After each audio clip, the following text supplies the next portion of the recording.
Guys, what's going on? Well, it's time for an update on the 636. We got her all pulled apart so that we could install that M4 Tech 1 Carbon full exhaust.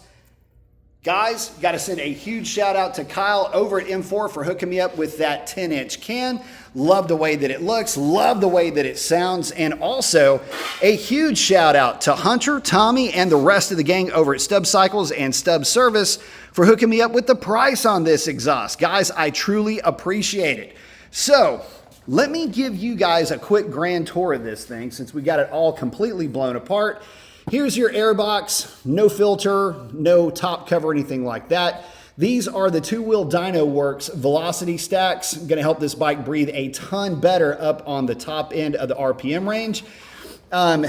Looking down into the air box.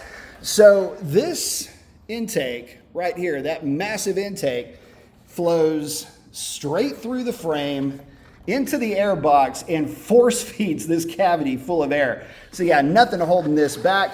But yeah, so the ECU has been sent off. It actually resides right underneath there in its own little cavity. That's been sent off to Two Wheel Dyno Works for its reflash. So all of this will work seamlessly together. So now it's just up to me to get it all put back together. I'm gonna retorque, recheck all the nuts, bolts, and whatnot.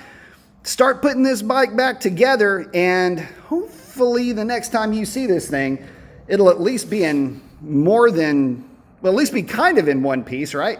But I'm gonna get back to work putting this thing back together. Just wanna put a quick video showcasing what all's been done to this bike.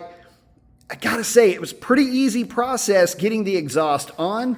While I'm here, I might as well talk about that. So, a couple of bolts up top, and you're gonna loosen the ones up here, don't remove them, and just remove the lower bracket bolt.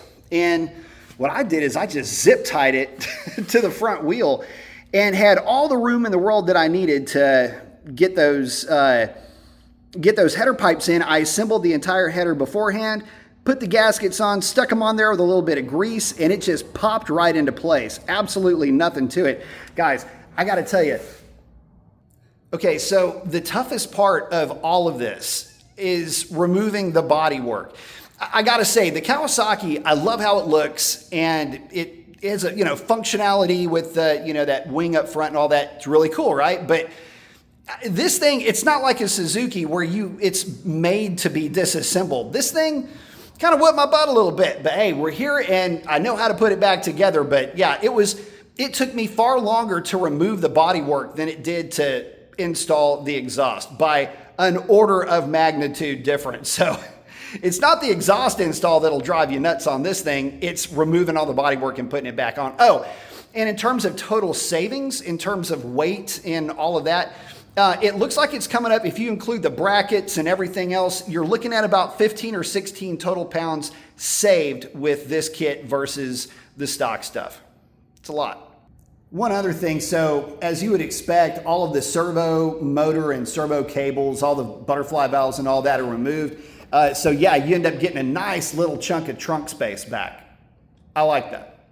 And here you go, guys, just in case you made it this far into the video, you may have wanted to see a little bit more of those throttle bodies. They are ovals, and they're pretty big considering the size of this engine. They're darn near the size of some leader class bikes back in the day. Here's a shot of the clearance between the exhaust and the swing arm. Plenty, no worries about that rubbing or anything like that. It's put together so clean, guys. Oh yeah, so I might as well bring it up now. As far as tires go, I absolutely love these Bridgestone S22s. Putting in a little bit of work already, as you can see. I gotta say, getting this bike on the side of the tire is so confidence inspiring with these tires. The factory Pirelli Rosso 4s, I couldn't even finish setting up the suspension with this bike the way that those tires were. These are awesome. I don't think I'd run any other tire on any of my bikes other than these S22s or the 23s.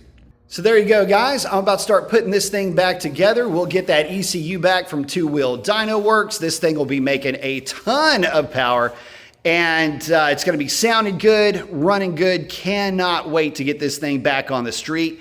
I gotta say, I'm admittedly a little bit more excited about this bike than I was for the 1000. I don't know why, probably because I have so much fun on this bike. And I can't wait to get it back out. So with that, I'm gonna go ahead and wrap it up. Look, if you made it this far into the video, consider smashing that subscribe button. Helps the channel out a lot. But with that, I gotta get back to work. Y'all take it easy.